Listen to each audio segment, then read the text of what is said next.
What does your mind conjure up when you hear the word Iran? Missile parades in the streets, stern ayatollahs with long white beards, women clothed head to toe in black, or massive crowds of men with raised fists chanting death to America? Well, for tonight's guest, that wasn't at all the Iran of his youth, far from it. Iran was modern and cosmopolitan, led by an all-powerful monarch, the Shah. And then one day in 1979, everything changed. Tonight's guest was there, and he's here to talk about it.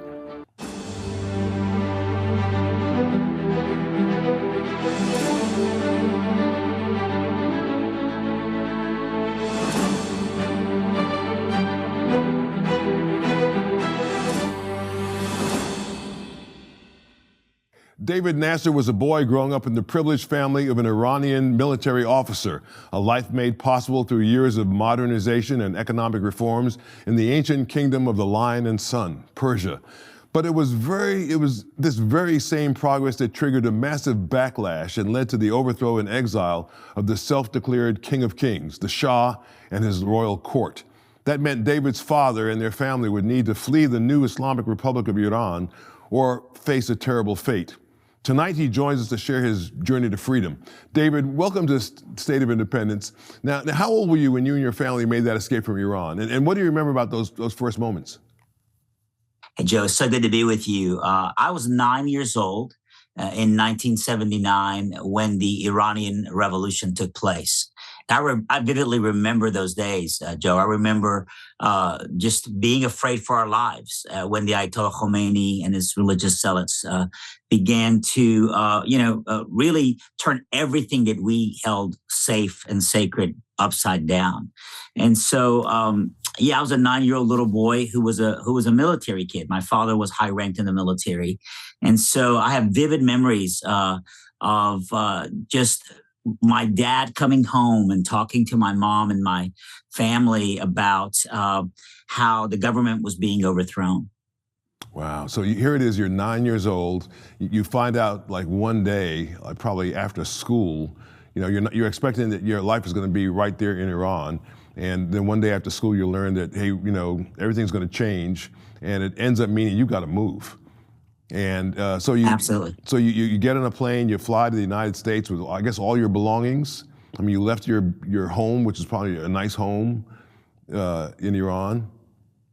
Yeah, it's actually a great question. Well, we needed to escape, Joe, but we had to pretend like we weren't escaping. At that time, they were killing everybody who was anybody in the old regime, and the government was being overthrown. And so we knew we needed to plan some kind of an escape plan. And so my mom at that time had some heart issues. And so we kind of leveraged that as an excuse to get out. We went to these cardiologists and doctors that she'd been going to see. And we cut a deal with them. We said, look, if you'll help us escape from Iran, in exchange, we'll give you our home, our cars, our clothes, everything, because we were leaving everything behind. And so they came in on the deal with us. And a few days later, my mom acted like her heart was bothering her. It was all fabricated, Joe. And ambulance came and got her and took her to the hospital. And they took her in this back room. And they came out and said, hey, she needs emergency surgery that we should take her to Switzerland for. They have the technology for what she needs in Switzerland. And the whole family should go along for support. And so that was our kind of way to bypass the system and to be able to get out. And so we literally got two-way airline tickets, like we were going and coming back, and called for the house sitter, like we were going and coming back, and called for homework assignments, like we were going and coming back. But we weren't coming back. We were running for our lives. And I remember literally, Joe, holding my dad's hand in the airport, and his hand just kept shaking. And he kept saying to my mom, if they find out we're escaping, and we're not planning on coming back, they're going to kill us right here on the spot. But they never did. And we flew over for this supposed surgery. But when we landed in Switzerland, instead of going to the hospital, we went to the American embassy, to the American consulate, and we pled for this thing called political asylum. Wow. What a frightening. It sounds so tame now, but in retrospect, it must have been absolutely frightening, especially for your father and mother. I mean, their lives were on the line. I'm sure that there are probably people that your father knew that were killed. I mean, maybe some of his colleagues lost their lives who weren't able to escape. I'm just guessing. Absolutely. Absolutely. You're absolutely right. I mean, we had seen many of my father's friends, killed during the first few weeks of the revolution. As a matter of fact, Joe, one of the things that instigated us knowing we had to get out as fast as we can, as far as we can from Iran, was the fact that I literally remember soldiers coming to our home. We lived in an army base in Iran, and they came to our home and they dragged my father out of our home. This was the very first week of the revolution, before we were able to escape. And as they were dragging my father out of our home, my mom was begging them, just please, just kill him quickly, just kill him quickly. And I remember when they took my dad out of the house, asking my mom why my mom was begging these soldiers to kill my father quickly. And she explained that it was because some of my father's closest friends who worked in the army with him, as the government had been overthrown, the day before had been taken to the same park where they were taking my dad. And that literally the people that had been taken the day before were tortured to death. They'd been slowly killed. And so my first memories of the Iranian Revolution as a 9-year-old little boy were just being terrified for our lives, and just at least thinking my dad's going to be killed. At least he'll maybe be killed quickly and not be slowly tortured. But that afternoon, my father was not tortured. He instead, just by God's grace and providence, was given a few more days to. And when he came home, that's when he said, "Man, we've got to put this on front burner and get out of Iran as fast as we can." And so we literally had friends whose lives were lost. We had friends whose lives were completely turned upside down. And so, we were leaving everything behind, but at the same time, we had an opportunity to see my father not be executed. Yeah. So you get to Switzerland. Scary times for sure. Yeah. So from Switzerland, you come to the United States of America. Did you know where in the U.S. you were going to be flying? Yeah, we were stuck in Europe for 9 months. When we got to Switzerland, the Iranian hostage situation was taking place. Over 50 Americans were held hostage in the American embassy in Iran. Iranians were burning the American flag. They were calling America the Great Satan. On top of all that, they were chanting "Death to America" on the streets. And so we were from the wrong place at the wrong time. And so we were stuck in Europe for about 9 months, trying to make it to the United States. And after 9 months, God just miraculously opened the doors, Joe, and we finally were allowed to come to the United States. And so this is crazy. We moved, of all places, Joe, to Killeen, Texas, because my dad had taken flight training at Fort Hood, which is near borders Killeen, Texas. And so he knew Texas, he knew military town. And so we ended up in all places in the middle of the Iranian hostage situation as political asylum refugees, basically, in Texas, small town Texas, a military town. So I called it a wedgie waiting to happen. And I was from the wrong place at the wrong time, wrong haircut, wrong clothes. Talk about ultimate fish out of water. And we don't move to Irangelists, where there's like literally tens of thousands of Iranian immigrants. Right. We moved to Texas, small town, military town, Texas, where it's just so patriotic. And so things didn't go easy for us at first. Well, you don't know English, I'm sure. So maybe you had some English, but you have to learn English, which is not as a 9-year-old. And then you got to fit in. I mean, not just learn the language, but then you have to fit in at school. How does that go? That's right. How's that go for you? Yeah, it didn't go. Great question, Joe. It didn't go well at first. I mean, talk about, I got the wrong haircut, the wrong clothes, the wrong language. I am completely, this kid who just does not look like anybody else. And things didn't go well for me at first. Honestly, in the very beginning of all of this, when we came to America, I remember thinking, we've come here essentially as refugees, but America didn't feel like a refuge to me. It didn't feel like a safe place because being from the place that was not unpopular, being the kid who didn't speak the language, being the kid who didn't look the same, feel the same, I come into the American, elementary school, Joe, and I am, the outcasted kid. And so I was the kid who got called bean dip every day and heard all the 7-Eleven jokes every day. And I didn't speak the language. And so I literally remember seeing over and over again, 15 birthday party invitations go out, and there were always 16 of us in the classroom. Wow. And so here we'd escaped halfway across the world to come to what would hopefully had been a safe haven for us. But we had exchanged in one way, in my world, one kind of terrorism for a whole other kind. We'd escaped from physical terrorism to emotional terrorism. And the weapon of mass destruction, when you're a 9-year-old little boy, as far as to being terrorized, is not so much even the mean things people say about you, but it's when they pretend like you're not even worthy of being acknowledged. And so I was the kid that always got picked last at all the sports. I always was kind of the outcasted kid for years and years. And so things were pretty tough when we first got here. I mean, they were physically safe. Obviously, we'd escaped from Iran, and my father's life was not in physical danger, but they were not emotionally safe days for us.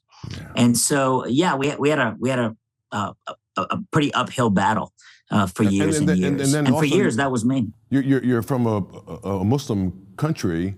So your family is like a lot of families in America. I mean, you were nominally Muslim. I don't know that you were religious. Your family was not really a religious family, but you were Muslim from a Muslim country, Muslim. And here it is now. You're in Christian Texas.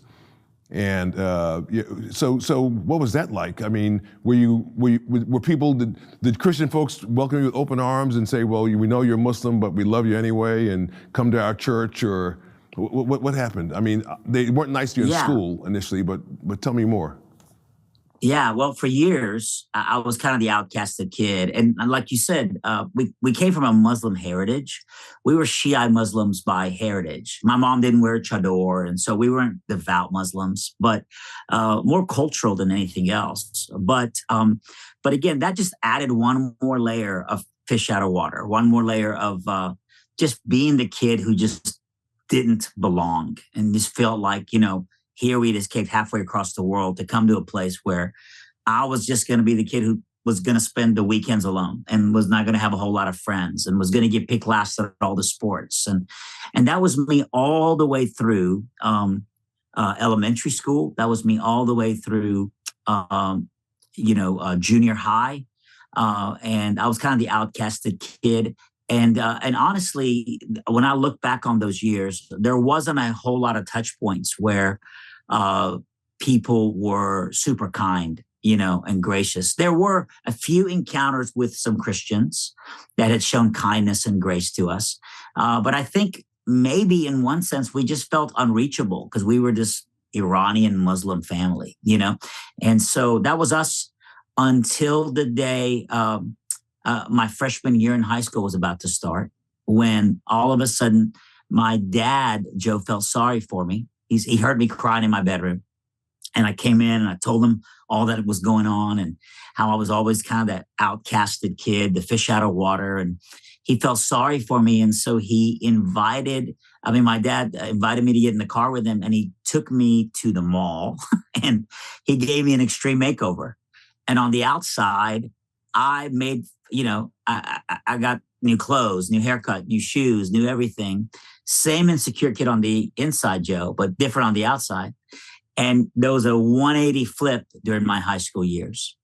And I found friends all of a sudden. I walked into the American high school, having the right haircut, the right clothes, the right, outfits and stuff. And instantly I learned how to play high school. I learned that so often people care more about the clothes that you wear than the person that you really are. The label that you wear than the character of who you truly are in your essence. And my high school years became those years where I found acceptance, but it wasn't true acceptance. I found how to end up at the right lunchroom table, how to act cool, even though if it meant I was actually acting cold to certain people, how to dump the right girl before she could dump me to climb the social ladder in high school. And it's so true, where it says in the Bible, what good is it for a man to gain the whole world, but to forfeit his soul. Because Joe, on paper, it looked like I had solved the problem of not being accepted. But at least when I was a nobody, at least I was David the nobody. And all I'd become is just this gutless wonder who was just pleasing the crowd. And so my high school years became a bit of a bonfire of vanities. I mean, I just partied a lot and did everything and anything just to be accepted by the crowd. How'd you come to Christ? Yeah. So right after high school, great question. Right after high school, one night, I was in a car with a buddy of mine. And to be very honest, we weren't, this guy invites me to church, but he wasn't a devout Christian. We were in the car together, and I had told him how I was down about the fact that we graduated from high school, and everything that we'd built up in high school as far as popularity had kind of fizzed away when we got our cap and gown. And we're smoking weed, to be honest. Me and this guy, we're passing this joint back and forth. And he felt sorry for me. And he invited me to church because he said, hey, in America, outside the American high school, the youth group, the church, the mega church youth group is the next big social ground. And that's the first time I ever got invited to church. It was right after high school by a buddy of mine, completely not for spiritual reasons, but for social reasons. He said, hey, come visit our youth group. But Joe, I told him, I said, there's no way my father will let me go to church. I said, we're Muslims by heritage. Obviously, I wasn't a good one. I was getting stoned in a car. Right. But I told him, I said, man, but my dad's a Muslim. We're Muslims. And so there's no way my dad's going to let me go to a Christian church with you. And he kept on me. And so on that Saturday night, he insisted that I at least ask my dad. So we got out of the car. We go in my home. And it's almost midnight, and I walked down and I asked my dad. It was midnight. I walked knocked on their bedroom door, and I asked them if I could go to church. And instead of saying no, which I thought he was going to quickly say, Joe, I thought my dad's going to say no. My friend's going to hear. He's going to leave me alone. Instead, my dad asks the name of the church. He's curious and wants to know what church my friend wants me to go with him to the next morning. And what I didn't know at that time when I was asking my dad if I could go to church was that 2 weeks, the few weeks prior to that Saturday night, there were these people who had come to my father's restaurant. My father had opened up a restaurant in our city. And this guy named Aubrey Edwards, who was the worship leader at this church, and a couple of other Christians from that church had come to my dad's restaurant to eat. And while they were shorthanded on wait staff during that lunch rush, and Aubrey and the guys that were at the restaurant saw how they were getting bad service, and while that was happening, instead of complaining about the bad service, they saw it as an opportunity to serve my dad. And Joe, they got up and they rolled up their sleeves and they helped my dad out for 2 hours during that lunch rush and just volunteered as busboys and waiters. Then they went back the next day and did it again. Then they went back the next day and did it again. Can you imagine 4 mega church pastor guys carving out their iCal and just going and being busboys and waiters for 3 days in a row? And at the end of that, they had invited my dad, my Muslim military dad who owns a restaurant, to choir practice. And because kindness is a superpower, my dad, Joe, went to choir practice. And then they passed around a piece of paper during choir practice, and everybody signed up for shifts to serve as waiters and busboys at my dad's restaurant for free. Wow. And so for 2 weeks, Joe, that had been happening. And I didn't know any of this because we were not the kind of family that had family conversations, at dinner. And fast forward 2 weeks later, I'm asking my dad on a Saturday night, kind of half stoned, if I can go with him, with my buddy, to church. And instead of saying no, because the church had been kind to him, he asked me the name of it. And then my buddy yelled out the name to answer my dad of the exact same church as the people that had been helping him out. Mm-hmm. So my dad hears the name and he goes, oh, I know those people. You can go there, but only there. And so my my story is not about some Iranian kid that turned out okay. It's about a worship leader who led worship, but not with a guitar in his hand, but with a towel in his hand and a mop in his hand at my dad's restaurant. Wow. And these people have served my dad. And so my dad heard the name of it. And then he goes, I know those people. You can go there, but only there. And so I got to go to church for the first time because of the kindness, of a church that showed up at my dad's restaurant. And so I went to church, and man, when they saw me coming, it was like the 1040 window had come to them. They just started making me feel welcome. And Joe, for the next 8 Monday nights in a row, these Christians came to my house. They had this thing called visitation. We called it harassment. But man, for 8 Monday nights in a row, I didn't have to go to their church. They came to my home and they knocked on my door on Monday night and said, can we come in for a few minutes? And they came in and they kept sharing the gospel with me. They kept telling me that God so loved me that he gave his one and only son, that if I believe in him, I won't perish, but have eternal life. And I heard the gospel for 8 Mondays in a row and for 8 Sundays in a row, because love is a magnet and kindness is a superpower. They would come to my house on Sunday mornings and drag me to church as well. And I say drag me, but I wanted to go because love is a magnet. Yeah. And after 8 weeks of hearing the gospel, I gave my life to the Lord, and everything shifted. Wow. Well, David Nasser's extraordinary life story didn't end with an escape from Iran. His ministry as a pastor has blessed tens of thousands of families and young adults. And now he's helping Americans understand the heart of the Persian people. More of David's story when we return. Don't go anywhere. Joe Watkins' State of Independence is a production of Lighthouse TV, positively different. Made possible in part because of the support of viewers like you. In recent months, the conflict with Iran has hidden most of the underreported and important movements in recent history. The explosive growth of the underground church in Iran, what numbered in the thousands a decade ago, has by some estimates climbed to between 1 and 3 million Christian believers.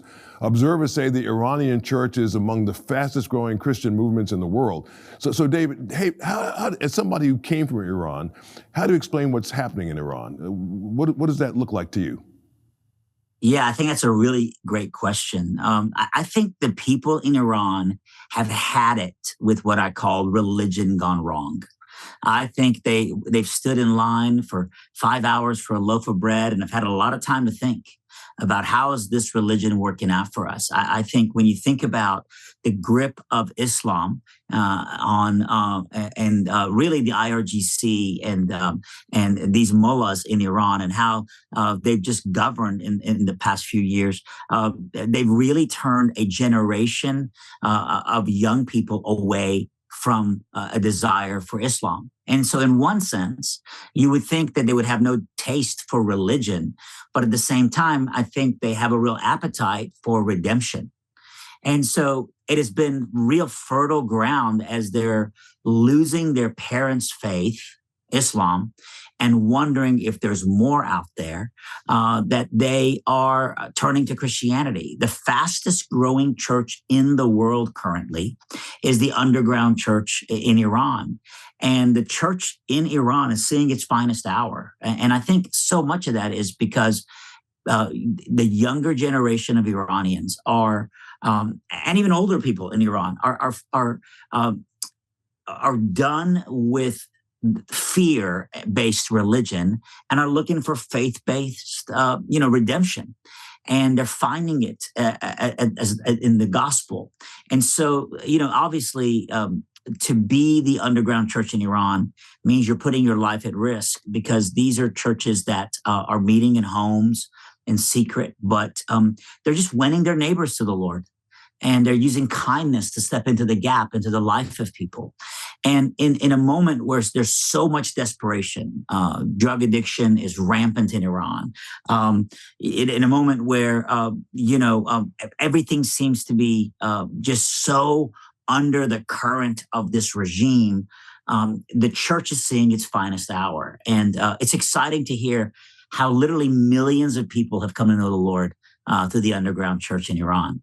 And the other thing I'll throw in on top of that is that we just continue to hear incredible stories of how God is appearing to people all over the Middle East, especially in Iran, through dreams. People continue to report that they went to bed and they fell asleep, and a man in the white robe appeared to them in a dream.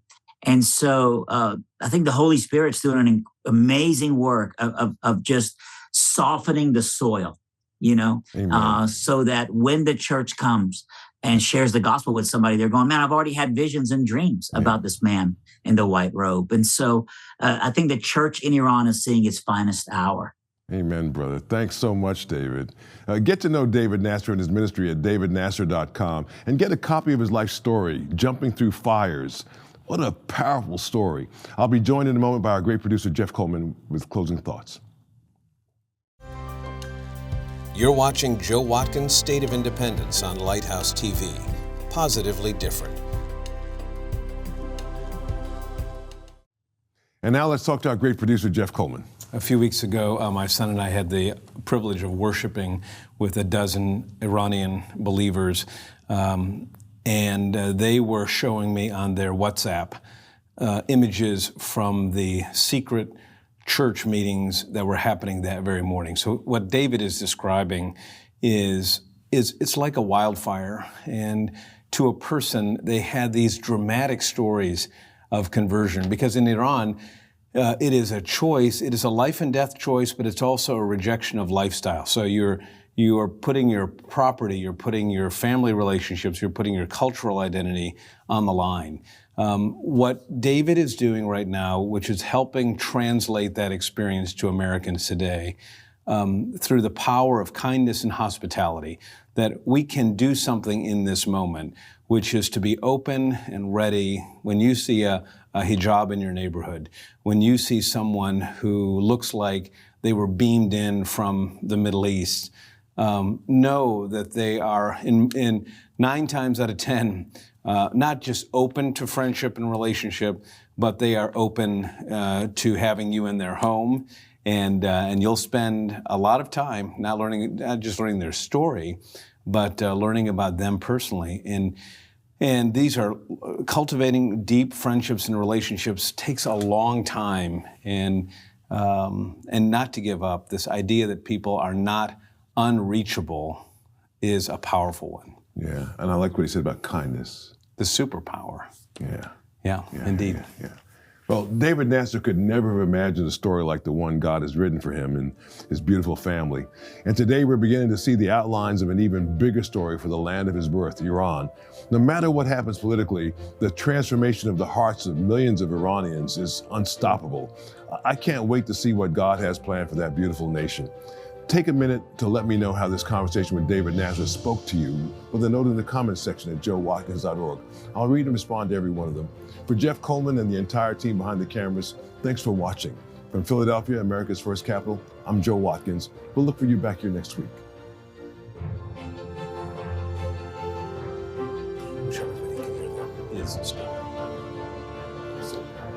It is, because it's our story today. It's